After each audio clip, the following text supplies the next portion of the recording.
Hello, everybody. My name is Timothy Halloran, and it is a pleasure to be once again connecting with this fantastic Evolutionary Astrology Zoom meetings group. And so the topic that I've chosen to talk about is titled Anxiety, Trauma, and Magic. And so first I'll kind of break down the title, why I chose this. Well, trauma and anxiety, definitely a theme coming up collectively these months, really now through fall time, with this Mars retrograde beginning in Aquarius, stationing on the moon's south node in Aquarius, squaring the ruler of Aquarius, Uranus, 3 times. Uranus will retrograde back into Aries, and there will be a mutual reception between Mars and Uranus. So anxiety, stress, so much to do, such little time, unexpected changes, shocks, trauma. This is a collective theme that we all can really be looking at these days. And of course, it's Gemini season, so we can be talking about how all of these wonderful stories can be going on in our mind, and all of these feelings can be coming up through our bodies. Now, the word magic has really grown on me throughout the last year or two, I would say. When I have come into a number of these things, New Age movement, crystals, magic, at first I tend to have a little bit of resistance. And that might be the sensitivity towards the superstition surrounding these things. And so I like to de-superstitionize, if that's a word, some of these words and phrases. And I'm liking the word magic because it is a very open and not very particularly labeled phrase. It doesn't have a whole lot of associations. And yet what the word magic really fundamentally means is simply transformation. And so what we're really talking about today is transforming anxiety and trauma, how to change the rules of the game, and even how we approach or identify what anxiety or trauma even is. And so part of this is going to be an exploration into some of the traditional understanding of trauma and anxiety and how we can identify these things in the birth chart.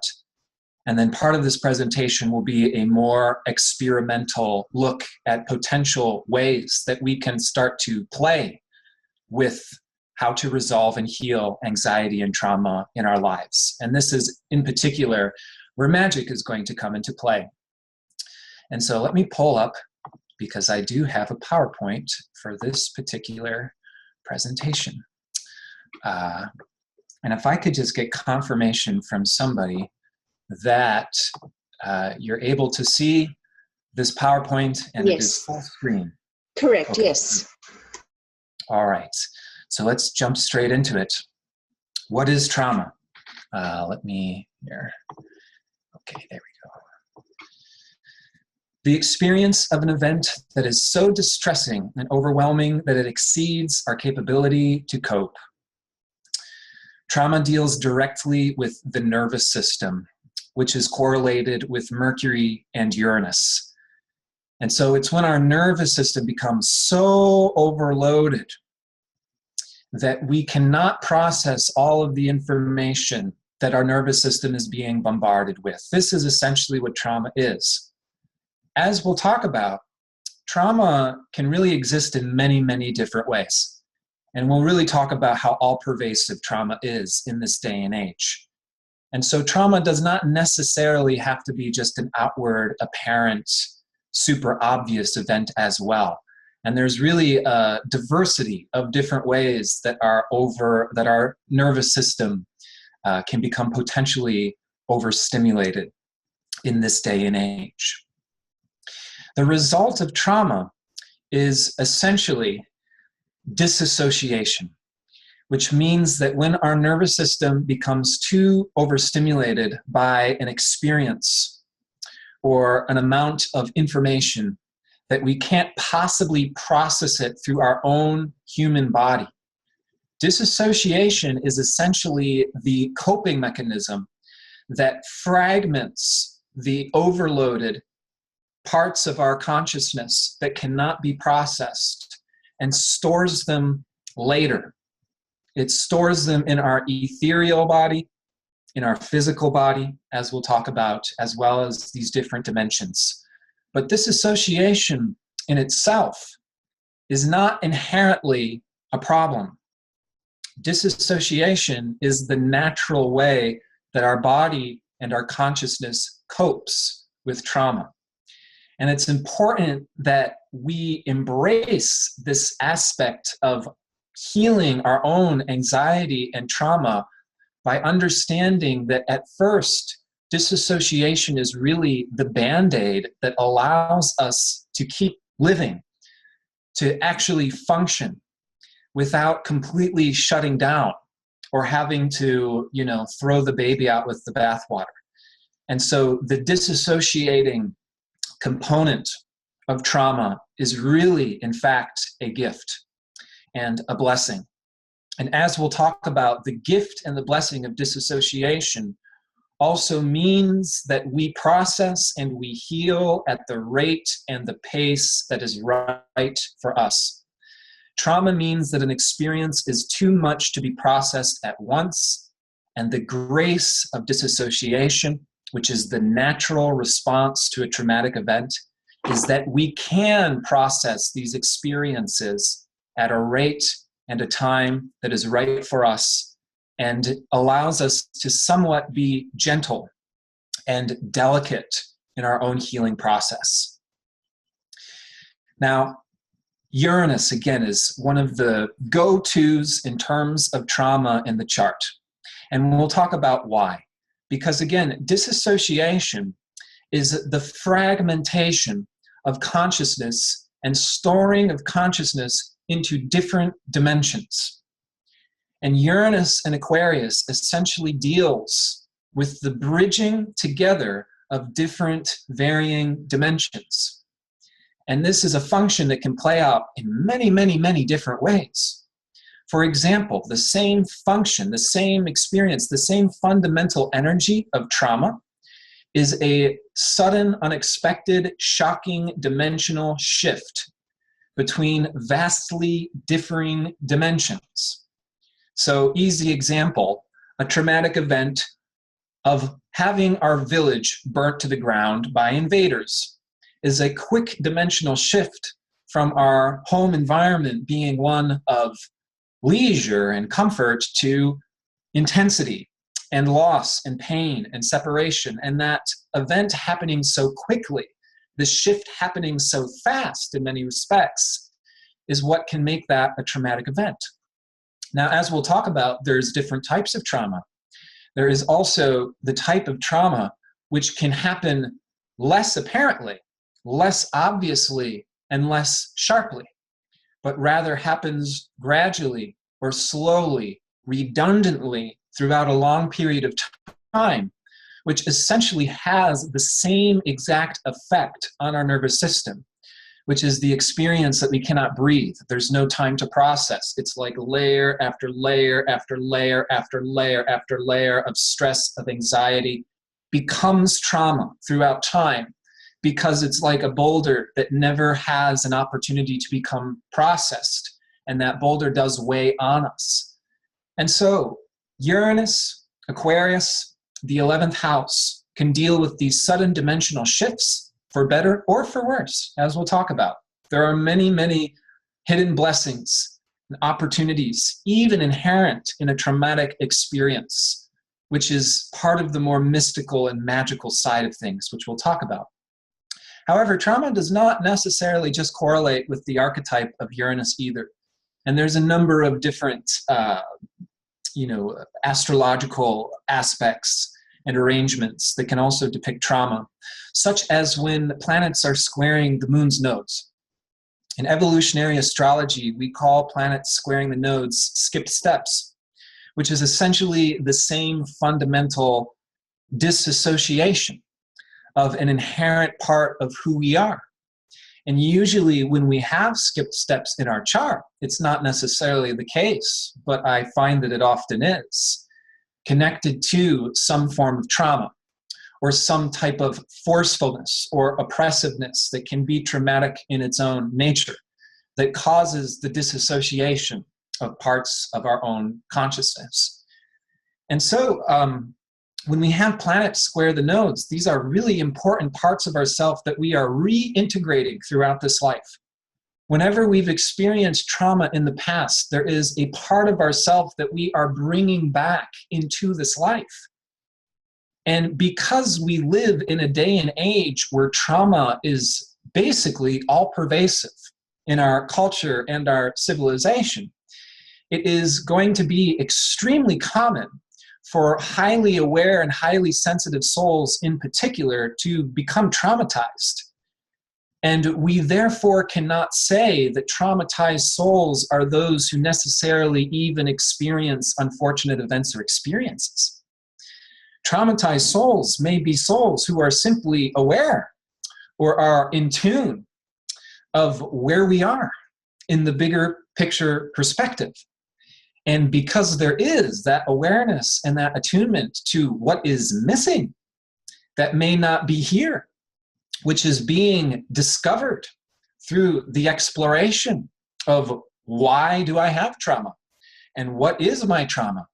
This is why it's so beautiful and so true that Uranus and Aquarius also correlates with the future and pioneering and bringing in new dimensional possibilities that do not yet exist in our culture, in our society, in our civilization.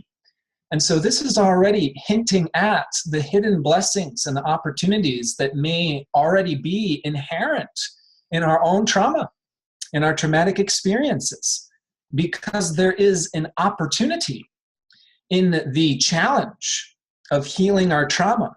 And that opportunity is that we get to bring in something new. And that's where we start to bridge anxiety, trauma, and magic together. Because we, by being the pioneers, the explorers, and the inventors of the remedies for our own struggles, get to simultaneously introduce these new dimensional possibilities to humanity and bridge where we are collectively now with the vastly improved nature of the future. So Uranus, again, why is it associated with disassociation? Well, interestingly, when we look at the Leo-Aquarius polarity, we can even look at these glyphs of the sun, the ruler of Leo. And here's one of the glyphs of Uranus, the ruler of Aquarius. And so what Leo essentially is, which the symbol of the sun, the circumpunct, the dot within a circle is a symbol of, is the sun, and Leo is the essential center point of any given thing. So our ego identity, who we think we are, is the center of our life.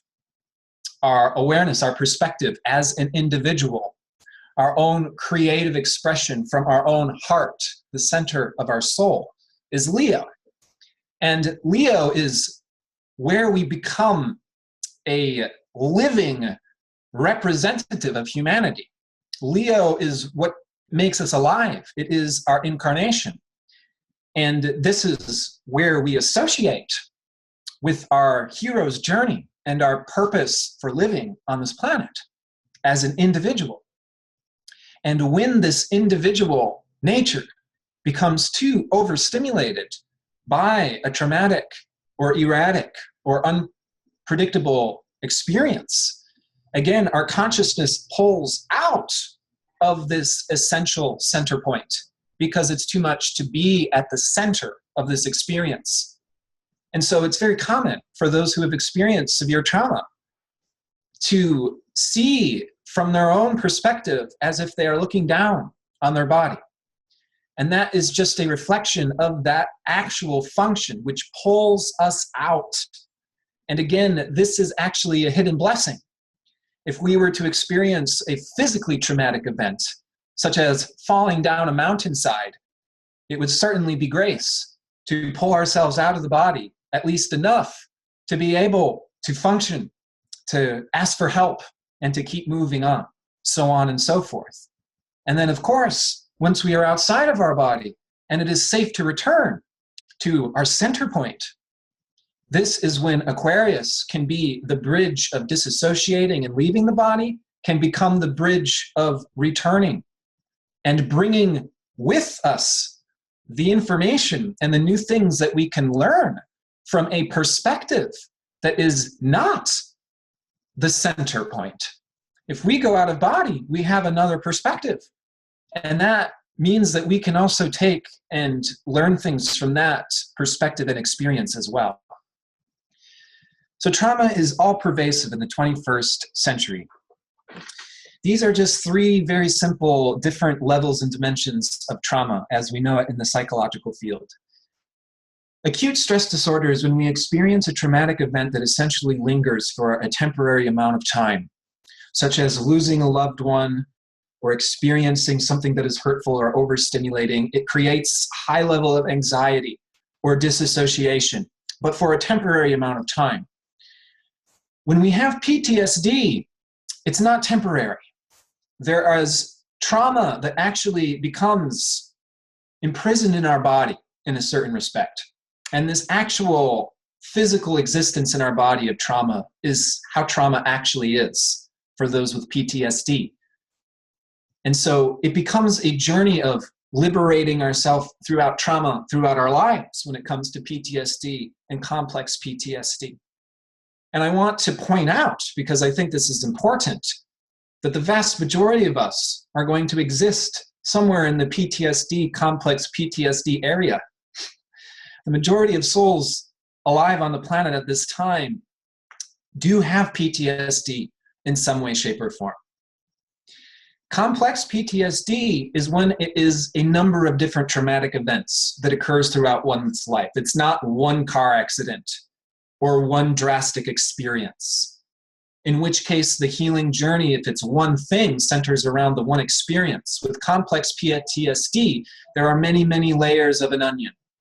And with complex PTSD, it's also more common to experience a traumatic event subtly and redundantly throughout a longer period of time. And so it's very important to call out what can cause PTSD, because I see it as being so common and so all-pervasive in this day and age.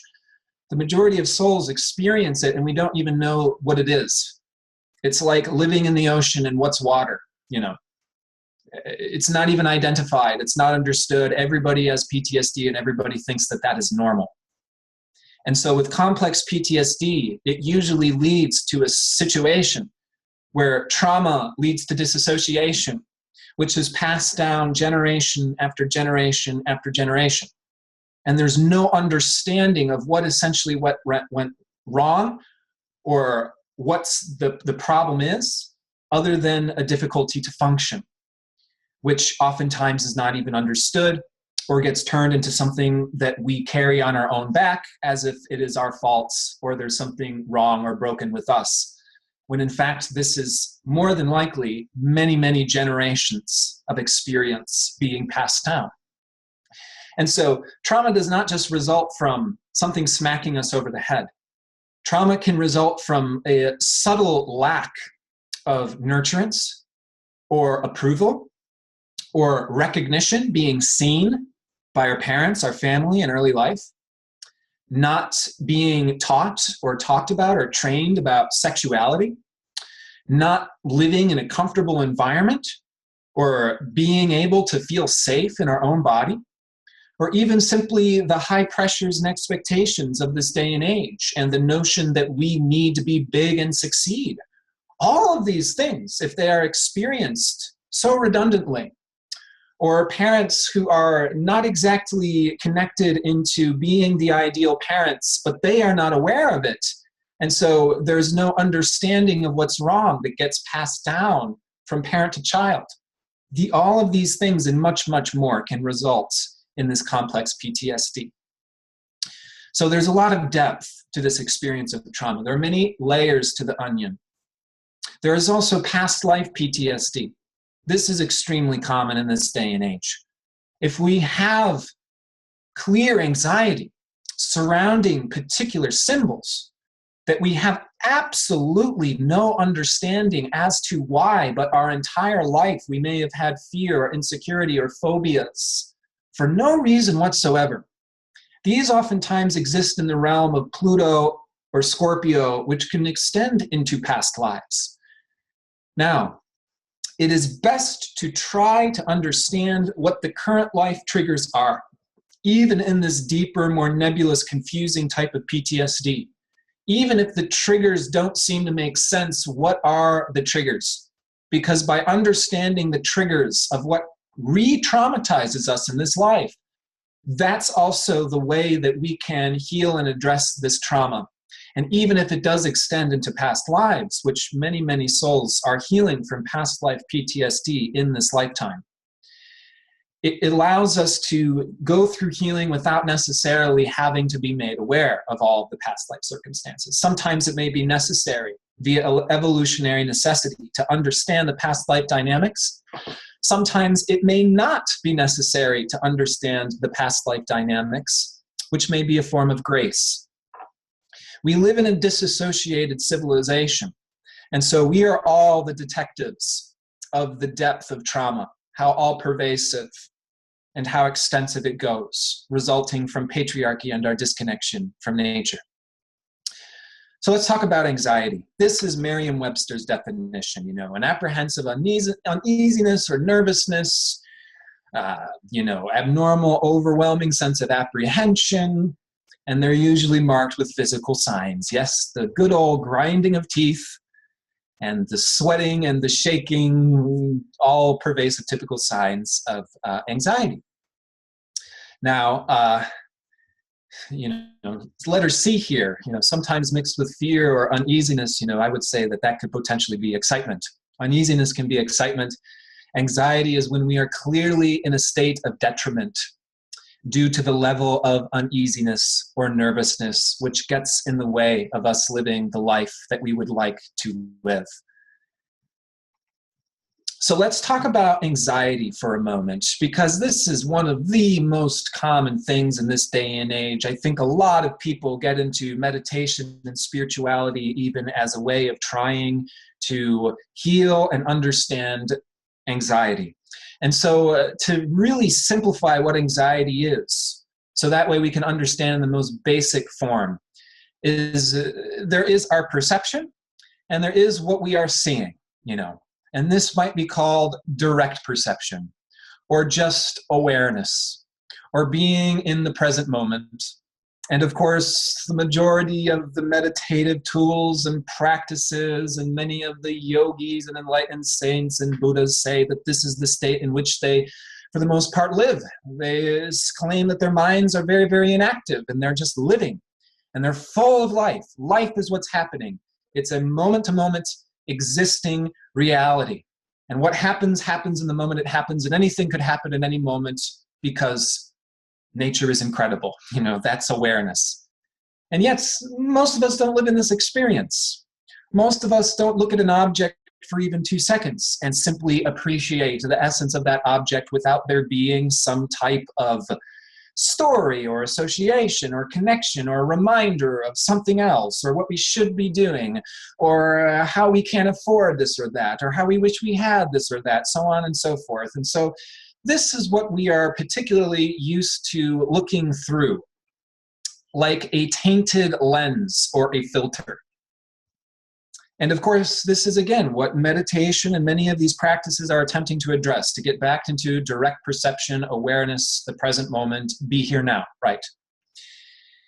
And so this monkey mind or ego or lower self is oftentimes the names and the labels that we have used to describe this function in the past. And I think that it's important that we relabel it. Why? Because it's not the ego. And it's not the mind which creates this dynamic. The ego and the mind is inherently not a problem. We don't want to vilify these things. We need an ego. We need a mind. They are powerful, excellent tools and vehicles. So this isn't the monkey mind. This isn't the lower self. This isn't the ego. This is anxiety. And we typically spend most of our lives here. I think that we live here, most of us, in anxiety, yes? And so, it may seem very obvious, it may seem very simple, but just a couple of weeks ago, I was floating in the sensory deprivation float tank, which is a great tool I'm going to recommend for anxiety and trauma. And it was when Mercury was conjunct Uranus and the new moon in Taurus and Uranus going into Taurus. And I was able to have a realization where I was able to pull myself out of my typical framework of seeing. And Uranus, objectively, I was able to see this lens and see how my mind is always filtering through this, short-circuiting. And I was able to correctly identify this is anxiety. This is nothing else but anxiety. And so anxiety can result from trauma. And it's important to understand when we're healing anxiety and we're doing meditation, and it doesn't always seem to work, that we don't overly beat ourselves up. Because something I'm going to be sharing today that I think is very important that we all embrace and understand is that because in this day and age, trauma is so all-pervasive, we have to understand that meditation in and of itself, Zen, facing a white wall and quieting the mind by using your effort alone, may not be enough. And we don't need to berate ourselves for feeling like we're a poor meditator if we have anxiety and we can't shut off our mind. And particularly when you're working with clients who have experienced trauma in some way, shape, or form, you don't want to just tell them, oh, just meditate. Oh, just think positively. Oh, just be happy for all the things that you have in your life. Appreciate what you have. Part of these things can be useful tools, but in and of itself, it's not enough.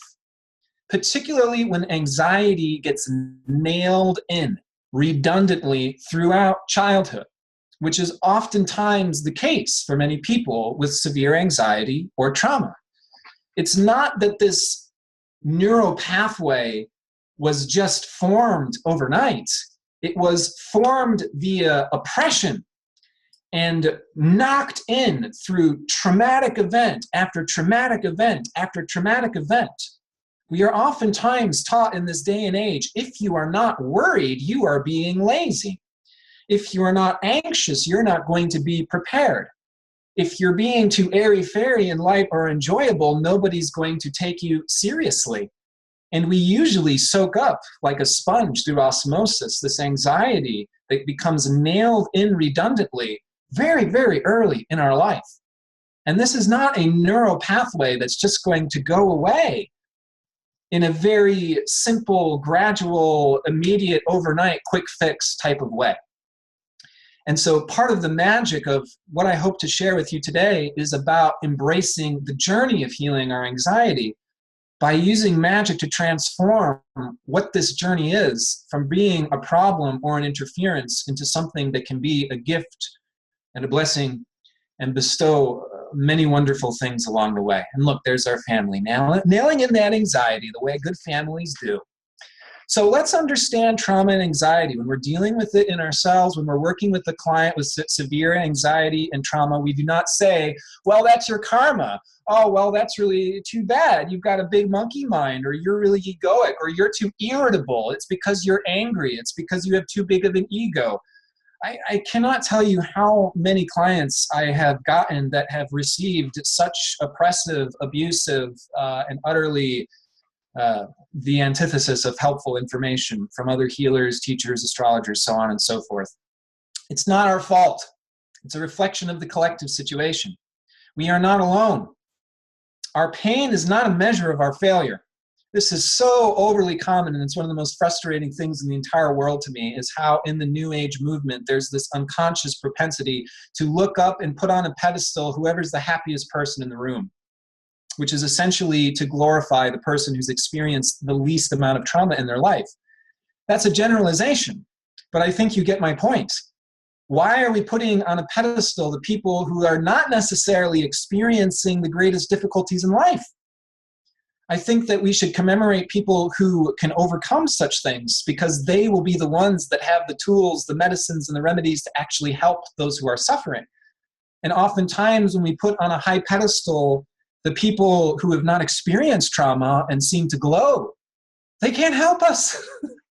They don't know how to heal trauma and anxiety. And they sit on their throne and they say, meditate more, say more positive affirmations. And it creates these endless cycles of us feeling inadequate and guilty because we put on the throne people who fundamentally don't understand us and give us bad advice. Irritation is not a reflection of immaturity. Irritation can be a reflection of how much trauma we've experienced in our life and how much our nervous system is already overloaded. You cannot judge someone for the amount of irritation or say irritation is a measure of someone's spiritual success or advancement. That is way too generalized, way too one size fits all, and it typically only leads to guilt or inadequacy. Irritability has its roots in something. Anger has its roots in something. Depression, an inability to be intimate with other people, has its roots in something. And it's usually not because we hurt someone in a past life and some God is wanting us to punish us in this one.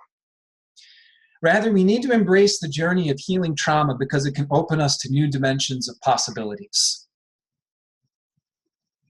So this is how we're going to start to address and heal trauma. And really, this is important to share too. We are on the very front, the very, very beginning of healing trauma in our collective situation. We have not discovered the tools, the methods, the medicines that makes all of this easy, because this is a new endeavor. This is where we are in our collective evolution. Similarly, as Pluto only being discovered a century ago and the unconsciousness only being pioneered a century ago, all of this stuff is dealing with the unconsciousness largely. But what we're dealing with trauma and PTSD is this is the phenomenon of the 21st century. As we're leaving behind the older ages of the dog-eat-dog fight to survive, now this is the new frontier of healing. This is where everything is going. And because it's the new frontier, we are in infantile stages of understanding these things. And so much of what I'll share with you is the very basic preliminary understanding that we already have. And what we will be doing throughout our lives is we will be experimenting and pioneering and discovering the medicines that can be more effective. And we'll talk about some of the dynamics to do that experimentation. So the process is identification. What's the program that's running? What's the original cause? What is that neural pathway? What is the anxiety or the trauma connected to? And the way that we discover that is by tuning into the triggers. What makes us freak out? What gives us a mental breakdown? Is it when we have to do an evolutionary astrology meeting to people live on Zoom? Is it when we have to pay our taxes? Is it when we are in a social gathering? So on and so forth. This is what initiates the journey, the trail of breadcrumbs that leads us into discovering the root cause, the root trauma, and why it formed the anxiety that it created. So in effect, triggers are an opportunity. Every single time we get triggered, every time you freak out, every time you have a mental breakdown, every time you punch a door and break your hand the way I did a couple weeks ago from a mental breakdown, it's an opportunity to undress the wound.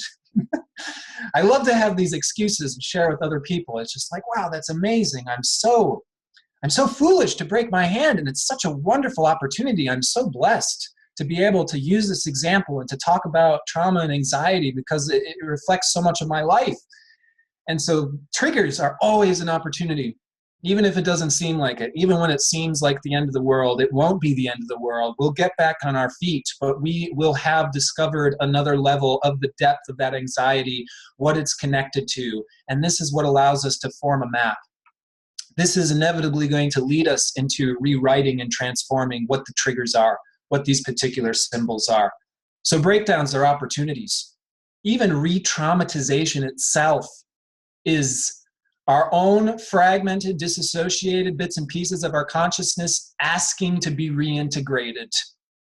And oftentimes, if we have a huge emotional release of anger, frustration, sadness, depression, clinginess, anxiety, it can oftentimes be a symptom that the reintegration is happening and a releasing of that consciousness can be going on. So even re-traumatization is not something we should ever try to do, because re-traumatization it creates more trauma, right? But even when this happens, there's still opportunity within it. There's treasures in the abyss. We are honing on what are the symbols that are at the root of our trauma. Whenever there is a sacrifice, whenever there is a loss of something, there is an exchange. This is an important natural law. So if we experience something that handicaps us, such as, for example, going blind, the rest of our senses improve and become stronger.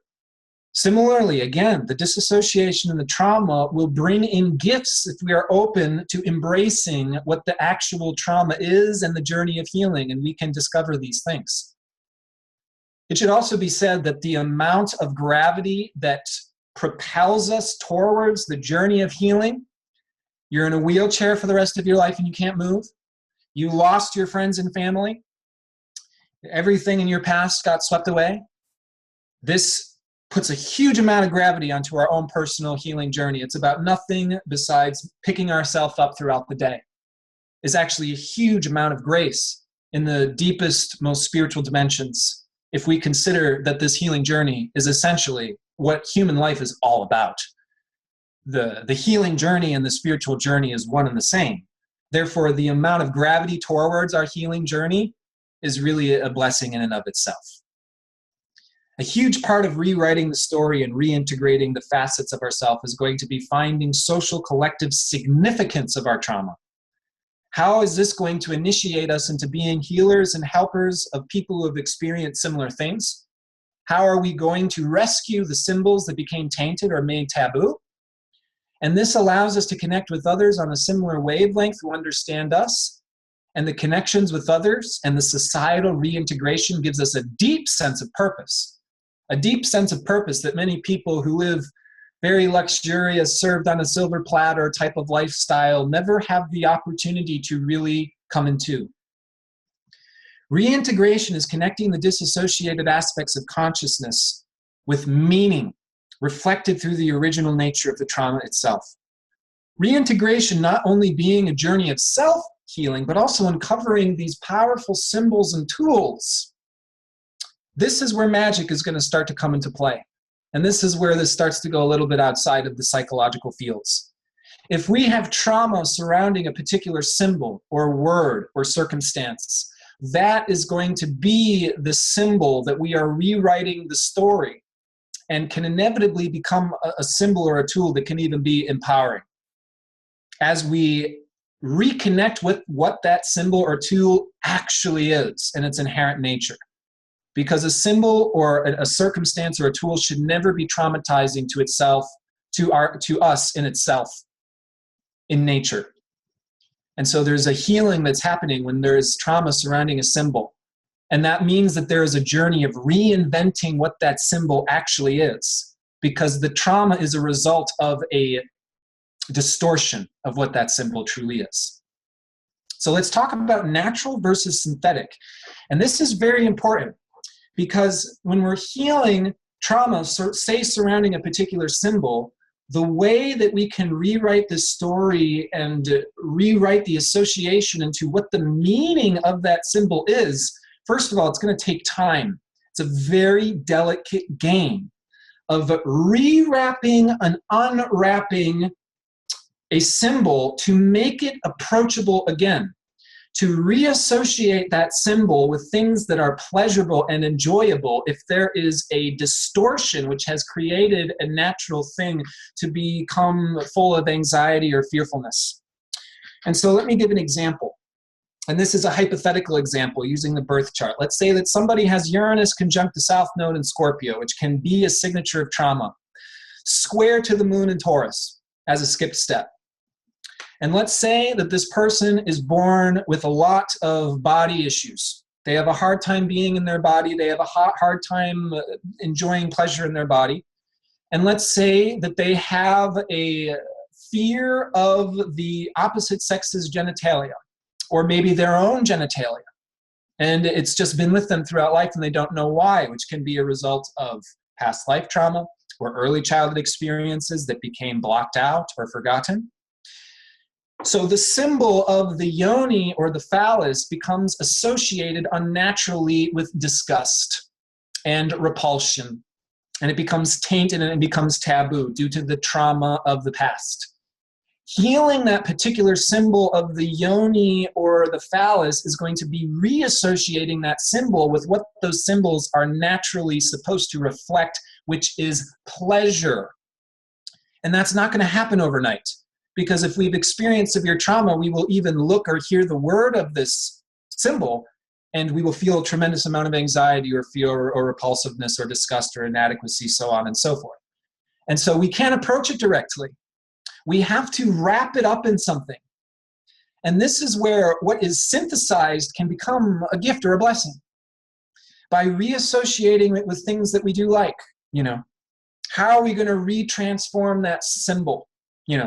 Maybe we will spend time looking at that symbol, even though we feel a certain amount of anxiety. If it's an amount of anxiety that we can feel without being re-traumatized, then perhaps we can start to integrate other sensual things: incense, music, candles, good food, and associating that symbol, which originally causes disgust or repulsiveness, with pleasure, which is essentially going to cause a neutralization throughout time, very, very delicately, very, very gradually. For example, children who have severe mental disorders who cannot socialize with other human beings, a new thing that they've been doing is they've been putting basically robots with these children. That way they get to slowly, at their own pace and time, approach social interaction when it is synthetic social interaction. It's not real, it's a robot, but it's little baby steps towards the direction of social integration, if that makes sense. So I think it's important when we're dealing with severe trauma and severe anxiety to understand that we can't say that everything that's synthetic is bad. For example, if you have experienced severe trauma and you're on some type of pharmaceutical thing, that's terrible because it's unnatural and it's synthetic. That would be very, very, very bad advice to people who have experienced a particular severe amount of trauma. Sometimes we need the Band-Aid, we need the baby steps, and that is okay. We can't crucify ourselves with more guilt and inadequacy by doing what we actually need to heal ourselves. So this is how we can heal with symbols, word magic, dealing with the unconsciousness. I'm very much into hypnotherapy because it deals with regression, us going into an unconscious state where we can reapproach deeply buried dynamics in a very gentle and nurturing way, by using the tone of our voice to deliver a message that addresses dynamics and causes resolve, Something I've been trying to practice more is finding excuses to say in a very gentle and nurturing voice, don't worry. Oh, is this Zoom meeting too much information for you at once? Don't worry. It'll come to you when the time is right. Am I running out of time to do this Zoom meeting? Don't worry. There'll be another opportunity, Even these internal dialogues using words can be a way of nurturing and releasing anxiety, but particularly using regression to go into an unconscious state can allow for that word magic to be particularly powerful. So let's talk about the tools really quickly, because I know that I've got about 15 minutes here, and there may be some time for questions at the end if we get to them. So here is our fixed cross. And this is going to be where the magic really, really happens in terms of healing trauma. And I'm going to say that these are the 4 challenges and the 4 opportunities, with challenges and the opportunities and opportunities and the challenges. How do we heal trauma, anxiety, disassociation, Aquarius? The opposite archetype, integration, Leo, creativity, celebration, playfulness, fun, returning to the inner child, the sense of adventure, the sense that we're awesome just the way that we are. Just like how a child can grow up and be anything when they grow up. When I grow up, I want to be a scuba diver. When I grow up, I want to be an astronaut. When I grow up, I want to be a chef. We can create a magical life. Every single tool becomes a magical tool. We get to make it a toy. We get to make it fun. You broke your leg and you need a cane. Your cane is your magical wand. Your cane is alive. Your cane allows you to talk with other dimensional beings. It allows you to create, you know. Again, I don't want to go into too much disassociation here, and this is a point too. When we experience a huge amount of trauma, it can create so much disassociation that disassociation becomes very enjoyable and pleasurable. And we will probably observe souls throughout our lifetime who have become so out of their body and so disassociated, they may believe they're enlightened, they may believe that they're superhuman, and it is because they are residing in this band-aid of disassociation and not integrated in their bodies. But they can create such a comfort zone, it can create an addiction. This is very common in this day and age with sexual traumas, sexual fetishes, so on and so forth. The obsession, Scorpio, can be so powerful, it can be even pleasurable or a gift or an escape. Say, for example, someone who experiences early childhood sexual abuse and they disassociate from their body by running into the tree that they see across the street. And they develop a deep love of trees, even sexually, and they form sexual relationships with trees. This is a potential result from trauma. And there's also sexual genders that may be outside of trauma that like these things as well, because welcome to the age of Aquarius. The pleasure of trees, which is this original disassociating band-aid or a sexual fetish, so on and so forth, or an obsession. That symbol and the pleasure associated with it can be used in magic potently. It is an obsession. It's a power that we can harness. The key is making it conscious. This is the result of trauma. This is my disassociation. This is the symbol that became associated with that disassociation, and that's why this symbol has so much gravity to me. This symbol represents to me what I did not have: peace, nature, solitude, and strength. And then we can reapproach that symbol that was originally a band-aid of disassociation as a tool of empowerment, or using it in magic to transform reality by harnessing the power of that symbol consciously, not running away from the trauma. Oh, I'm enlightened, oh, I'm perfect. No, this resulted from my trauma, and now I am the pioneer who gets to use this potency and this power of this symbol through my own traumatic experience. This is when the story comes full circle. Say something becomes associated or is repulsive or attracted because it's something that we did not get, or becomes a symbol of what we are afraid of. Again, how can we use these tools and these things to direct our consciousness, and use these tools throughout our day even to remind ourselves of our journey of healing and self-empowerment? Can become extremely powerful. Let's look at Taurus. One of the most powerful healing methods for healing trauma or anxiety is sensuality. I would say go to sensuality before you do Zen meditation if you deal with a lot of trauma or anxiety. Combine sensuality with your meditation.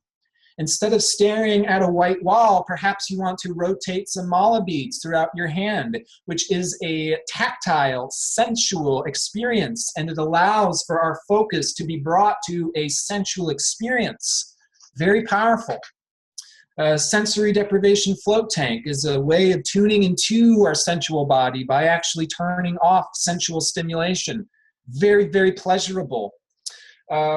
Weighted blanket. Neck hammock that you can lay in, the sense of being held, the sense of being comforted. Masturbation, incredibly powerful healing magical tool, combining Leo and Taurus together, the sexual creative energy and sensuality. Combine Scorpio with symbols, with pleasure, masturbation, and sexual energy, and you can create extremely powerful tools for healing and transforming consciousness. Isn't it funny that I shouldn't say it's funny at all. It's where we are in this day and age is a result of being severely sexually oppressed. And in this day and age, most people's sexual education in some way, shape, or form was a traumatic experience because of how uneducated we are. And so we can use the same experience, the same muscles, the same body parts that created the trauma to heal the trauma. And again, the sexual, sensual healing energy can be extremely powerful. But sensuality, you want your senses to be as blissed out as you can possibly make them when you're dealing with anxiety and trauma, because this is how to relax your body. Trauma gets stored in the body, not the mind. And so it's all about healing the body. Intimacy, Scorpio, coming in contact with other people. It's certainly a way to heal trauma, but we have to be very delicate. We have to go at our own pace, because as soon as we start associating intimately with other people, triggers do happen and re-traumatization does happen. Again, huge, huge opportunities for healing in that endeavor. But again, it's something we should be very careful, very delicate, and graceful with ourselves going through. So some additional tools for trauma. These are like the cutting edge, new frontier, recent discoveries. There's tapping, emotional freedom technique. So check out, I put the website beneath each of these practices. EMDR, eye motion, rapid eye movement. It's like these are magical tools. You tap a part of your body, it causes a release of the trauma in that part of the body. EMDR really digs into the subconscious and unconscious mind. TRE, T-R-E, is, I think, very recent, just in the last several years. This guy discovered that all animals, for the most part, except for human beings, when they experience trauma, the body goes through this experience of shaking. Motion is huge for trauma. You don't have to sit still. You don't have to do the Zen meditation. Do a walking meditation. Pace around. Do yoga postures. Move your body. Breathing techniques. But this TRE is like, there's a way to actually do these stretches that causes the body to shake, and it allows these particular muscles that store up trauma to release this trauma. And the idea here is that humanity is one of the only species that has actually conditioned itself not to do these shaking movements because of basically cultural oppression. So that's very interesting as well. So check that out if you're interested. And then, of course, the sensory deprivation float tank is one of my recent favorite magical tools. And again, magic is mix and match and combine all of these different things together. Put your intention, your sigil magic, the symbols that you're using, and combine them with these various tapping techniques. Bring in sensuality, bring in sexuality, bring in creativity. See what really works. Initiate yourself into being a pioneer if you deal with anxiety and trauma. Because it's not your fault. There's nothing wrong with you. You are simply sensitive and aware in a day and age where our whole world has become disassociated from nature. And by embracing the whole perspective of our entire life and our entire story, we can initiate ourselves into the higher picture perspective of how all of these things, the good, the bad, and the ugly, has initiated us into being the creators, the pioneers, and the healers that we are, simply through doing our own journey of investigating ourselves and our own healing journey. Okay, so that was a mouthful, and I'm glad that I got through it because I'm looking at about 5 minutes left on the clock. If there is any time for any last minute questions.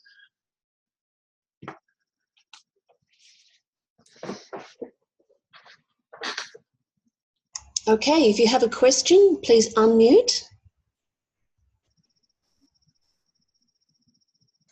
Or a comment. Hi there, it's Wendy. No question, just really, really enjoyed that, Timothy. Thank you so much. Thanks, Wendy. I will say that working with my dance teacher in spiritual belly dancing and gyrotonics and all of that, when I really get into my own core, if I am holding something, I will shake. And my legs will just shake and shake and shake. It's like my first chakra is just shaking it out, right? And then you just allow it and keep allowing, and then it's like freedom. Yeah, yeah, it's release. And similarly, I always shook my legs and I always got the finger wagged at me because it annoys people. So Oh yeah, it's yeah. like doing it Actually, consciously. when my father used to reprimand me, when my leg would go up and down really fast, and he would Mm. grab it and say, "Stop that," and I'd be like, "Oh my God, now I'm frozen, stuck." Right, right. And that can be re-traumatizing too. Yeah, yeah. Yeah, thanks for sharing, Wendy. And dance. I think that dance and music is the highest form of worship that there is. It's the most mystical, magical thing, Pisces. And I also might add, because I didn't get to talk so much about the positive Uranus and Aquarius, that glyph of Uranus lifting us up and out of the past. This is the high octave of Uranus, which means that as we're dancing around the circles and the planets are doing their rotations, Uranus is the planet which is pioneering and discovering fundamentally new dimensional possibilities that creates the circle into being an upward spiral of evolution. And so similarly, when we're dealing with trauma, we go around the circle, we deal with anxiety, we deal with triggers time and time and time again. But it's also the opportunity each and every time we experience a trigger or a catalyst for us to have breakthroughs, realizations, eureka moments that makes the upward spiral ever improving throughout our life.